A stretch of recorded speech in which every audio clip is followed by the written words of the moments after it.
The eeriness of ghost towns never fails to haunt the psyche, a strange disturbance rising from the depths, reminding the living that things fall apart. The urban center is simultaneously the beacon and the repository of a society's upward aspirations, and because every great city began as a small town, the founding of each new settlement invariably carries with it those same embryonic sparks of hope.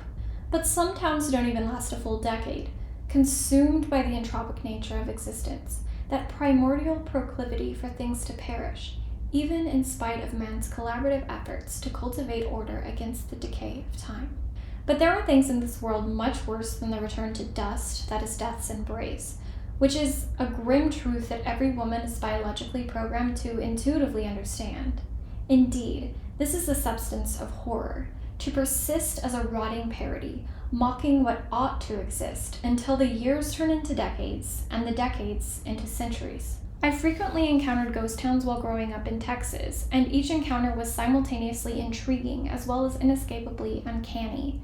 A juxtaposition that once again descended upon me here, though this time the disquietude far outweighed the curiosity.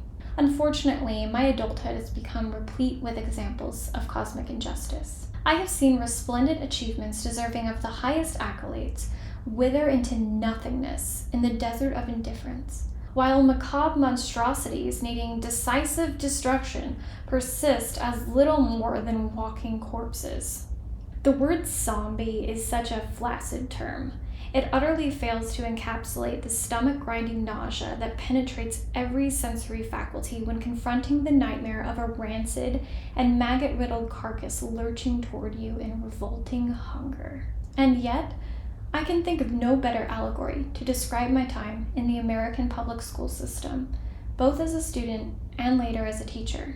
It is the quintessential example of a dilapidated system that simply refuses to die, artificially upheld by taxpayer money and politically ravenous administrators. All storybook monsters began as archetypal representations of terrible things that humans do to one another, and the zombie is no different.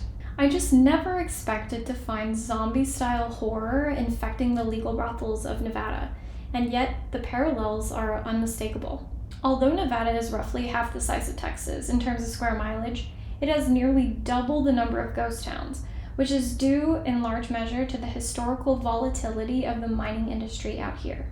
This was the first time I had ever driven this far north on Highway 95, and when I stepped out onto Main Street in Beatty, it was clear that I was stepping into a kind of corpse. These old mining towns represent an ugly truth.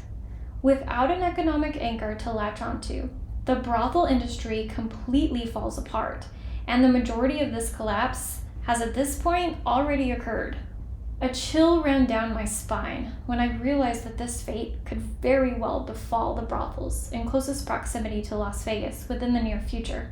Consider the brothels less than 2 hours away from Las Vegas. They linger for the economic scraps that come in from the city, all while the other brothels deeper in the hinterland have been closing down. The business model of legal brothels is functionally founded upon a wager that men with economic resources, by mere virtue of the fact that sex sells itself, will inadvertently stumble upon their establishments in sufficiently frequent numbers to keep the lights on. However, the ability to run a business in this manner is quickly and quietly evaporating. The owners and managers of the dwindling number of legal brothels that still survive universally refuse to update their business models, and consequently, they remain wholly dependent upon a proximal economic anchor, such as the mining industry or the Vegas tourism industry. They are completely incapable of weathering predictable shocks like inflation or demographic shifts, which is pricing out my generation of customers, leading to the eventual demise of the brothel industry as a whole. If something does not radically change, the current trajectory is grimly undeniable. The legal brothels of Nevada will slowly and excruciatingly strangle themselves out of existence like a feral animal tangled inside a wire net. What used to be a place where women could reliably build financial prosperity will invariably transform into a venomous environment where women will viciously fight one another over pitiful economic scraps. Unless an alternative arises, the days of relying upon proximity to the mining or tourism industry are numbered, and the intimations of such an alternative have already begun to surface.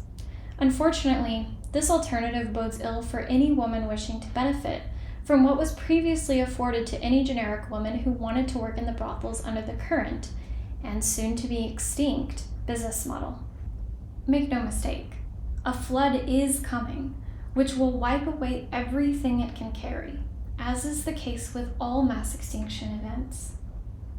Prostitutes who are unprepared for this impending calamity will find themselves ousted from their own profession, while those who know how to prepare and actually do so have a shot to do more than just survive, for those will be the women to immensely benefit from the destruction of the current status quo and the rise of a new modus operandi, which has always been the recipe for newly forged prosperity in any arena.